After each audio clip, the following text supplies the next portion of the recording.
resting him with another week off after this game? I don't know yet. He's improving each day, and he's starting to do more and more. He hasn't been in a live competition practice with us, since he's been out. And whether or not he does that today, I'll wait until this afternoon, and Chad gives me the verdict on it. But he's making progress. But whether or not he'll be ready tomorrow night, I don't know. On that same note, with Lamonte out, how valuable have the first two games been for Jordan Bowden and getting extra minutes at point guard?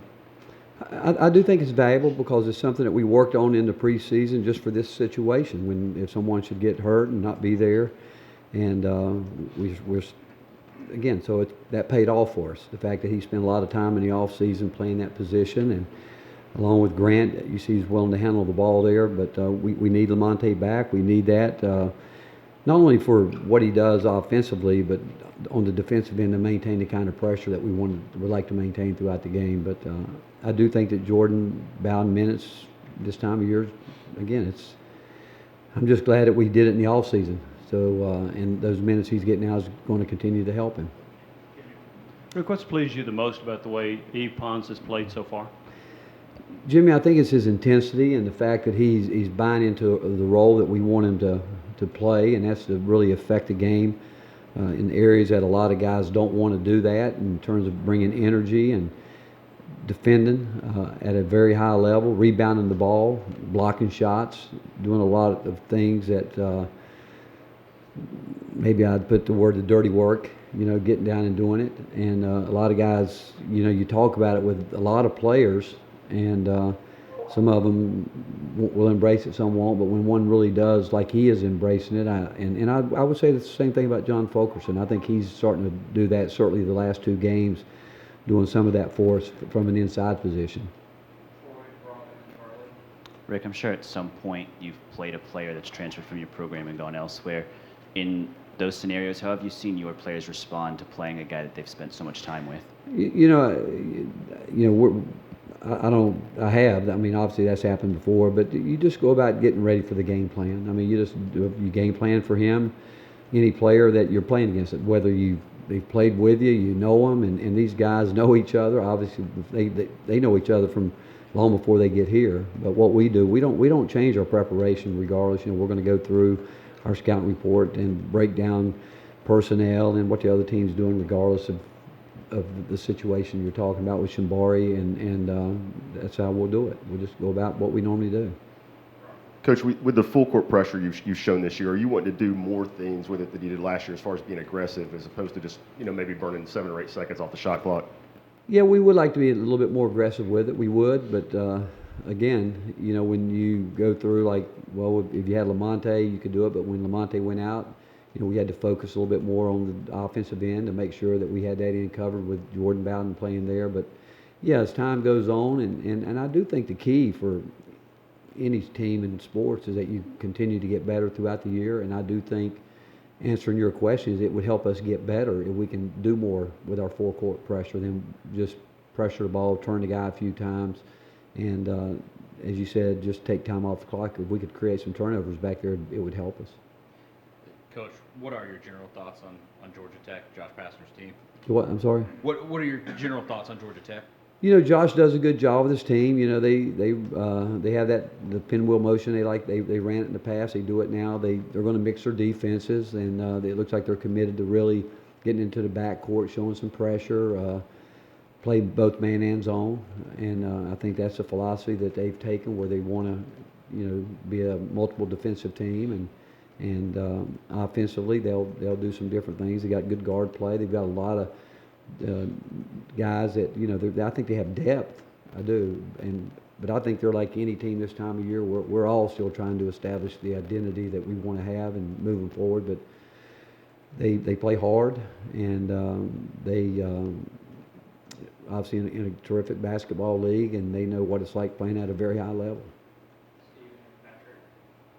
I believe this is the last game in the contract with Georgia Tech. Is this a series you'd like to continue, or has there been any talk about continuing it past this? Or? We haven't up to this point. And again, as you know, the ACC's gone to a 20-game schedule, and so, but up to this point, we haven't had any contract talk about it. Any concern about whether that's going to make it difficult to schedule? Do you think? I know you've got Wake and stuff to schedule these ACC teams. Well, you know what?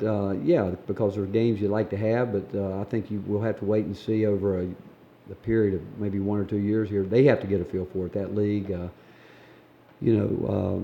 and I think you look at it, but they're still going forward. We still have some, games that we've got out in front that we're looking forward to playing, and we'll always be able to put together the kind of schedule that we want to play. It might not be as regionalized as you might want it to be, but we're always going to have a chance to play, great competition at a very high level in our non-league games. Rick back here. Friday night, Grant responded to you challenging him, not just with Grant, but with any player in general. How do you kind of pick your spots and figure out when the right time is to really get on a guy and challenge him? Well, I don't know if it's about picking your spot. I think it's about being in tune with your team every day, and you're with them a lot. And I think one of the things you have to do is be aware of what's going on, and that's with every player. It's not just with Grant Williams or Jordan Bowden. It's with each player, because what you want to do is, again, the challenge is that we can be the best team that we can be, and for that to happen, you want your guys, and it doesn't happen a lot where every day every guy's on point, but what you don't want it to ever do is to get the slippage where it slips so far that it can't come back. And so with that said, every day, and you got to be very detail oriented. You've got to be willing to see it, and I think I can only tell you, I deal best with people that are open and honest with me, and that's how I want to deal with other people. So if I see something that I think that's not right, or I see somebody maybe not in the character that I think that they should be in, I'm going to talk to them about it, confront them about it, and sometimes it's can be a little harsher than other times, and other times it's just a matter of, hey, are you seeing the same thing I'm seeing, and they can see it and get down the road and get it fixed, or if they don't, then you got to have those tough talks. Coach, you touched on Fulkerson and what he was bringing you off the bench earlier, but I mean, did you feel like he was back? I mean, it looks like he's got that edge that he had 2 years ago. Well, he has to have an edge. That's when he plays his best basketball. I think it's true of any player. I think you've got to have an edge about you, and if you don't have that, you're probably not locked in the way you need to be locked in. But John he's been better in practice, because I've said it to you guys many times. It's hard to flip the switch come game time. If you don't build those habits day in and day out, it's really hard to flip the switch. You might can do it for a little bit, but over the course of time, if you don't have those competitive habits, that competitive fire every day in practice, you're going to lose more than you're going to win. I can tell you that. Emotional win for you sometime, but it's not going to win for you all the time. Any other questions?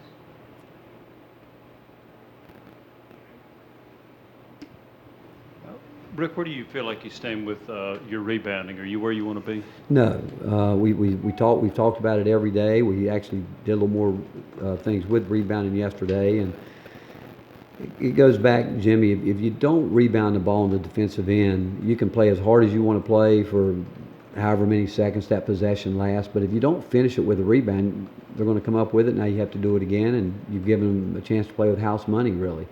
On the offensive end, if you're just going to rely on being one shot and done, you better hope you're making a lot of shots early and often. But so rebounding is a big part of this game, and you can emphasize it. And I don't know of any coach that probably doesn't emphasize it, but it goes back to a guy like Yves Pons. I mean, someone that will really embrace it and understand that, hey, this is a great way for me to get on the court. It's a great way for me to impact winning. It's a great way for me to help my teammates get an extra possession. And I just do think that the great teams, they put more than one guy out there that has that mentality. The great ones are going to have all five guys realizing the value of the ball, and that when you work as hard as we want to work on the defensive end, we can't let them have another shot because one guy breaks down and doesn't rebound. But it happens more than you think, and it can be a momentum changer. It seems to always result in a basket for the other team. So at a very high percentage, maybe not every time, but at an extremely high percentage. So yeah, rebound is important, and I don't think we're where we need to be there yet, and I don't think we're in a lot of areas yet where we need to be with consistency doing what we need to do. But that's an area that has to be looked at and know that we've got to improve. What's the timetable with Zach Kent's knee, and is he going to be somebody that can contribute to this team?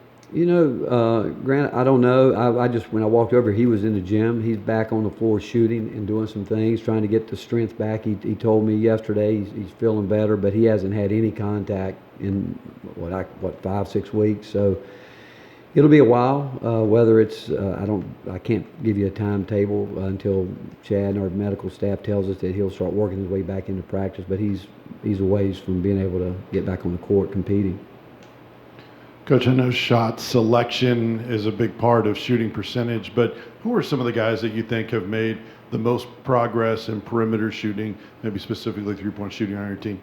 See, I think we're a really good shooting team, especially when we move the ball and we take open shots. It's and I don't. There's not a guy on our team, not one guy that I don't think can make a shot when he's open and stationary and shoot the shot that we practice. But with that said, I think there's a lot that goes into basketball. Every team has a game plan, and if the ball doesn't get to certain guys at certain times of the game, and they're used to getting the ball there, if they don't get it, somebody else takes a quick shot or a shot that maybe is not part of the game plan, and it bypasses that guy that we're trying to get the ball to. When he finally does get it, he's so anxious that he's going to force it. And that starts a downfall the other way. So that's why moving the ball and being unselfish is so important, and having an understanding of the identity of your team. Just like the other night, you look at Lafayette, there is no doubt their game plan was to pack it in and take Grant Williams out of the game as quickly as they could and hope that we would shoot the ball quickly. And there's times when you do that and you have great shots, but you don't make them, and so they're sitting there thinking, okay, our game plan's working. So how do you balance that out? It's like if you have a great running back in football, and going into every game, they are going to game plan for that guy. And with that said, I don't think of any coach is going to say, well, we're not going to use him for 3 quarters and hope they forget about him. You're going to have to work harder to get him involved. You have to work harder at getting him the ball.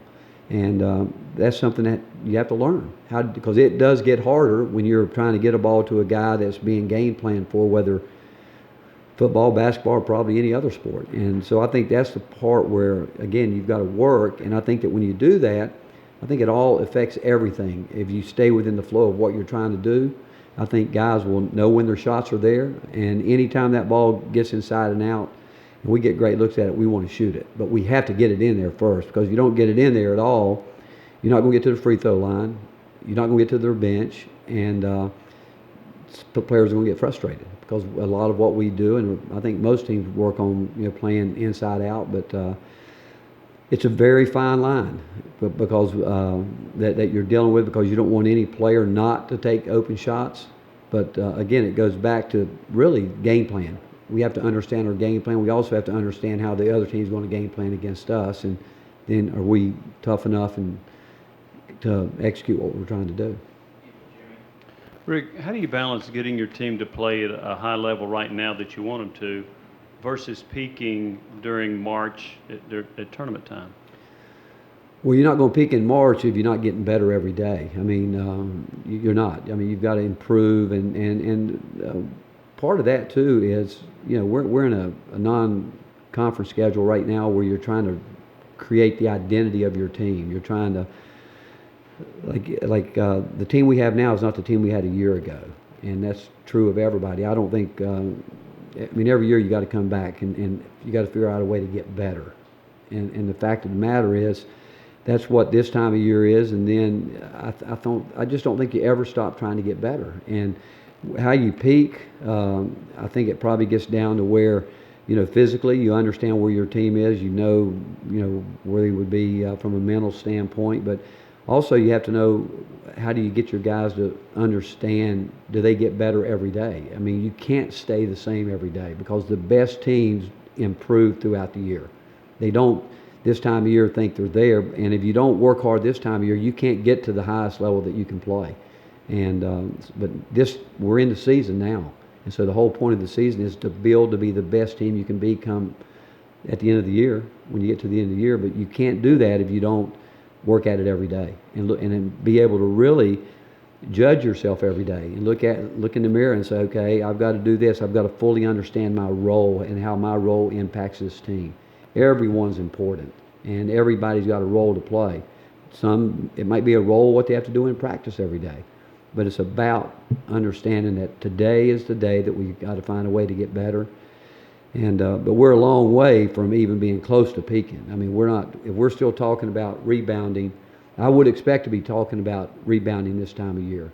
I would expect to be talking about shot selections and maybe turnovers this time of year. But you can't be talking about those things here in a couple of weeks, because as we get going into conference play, and it'll be here before we know it.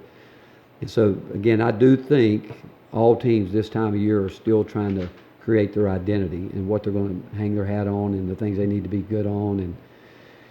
And then once you get into conference play, it's still, you're going to try to get better, and you hope the guys that your rotational players realize that, again, a year ago, I mean, I think right now with the fact that Jordan Bowden, what he did in the offseason has helped us with Lamonte Turner being out.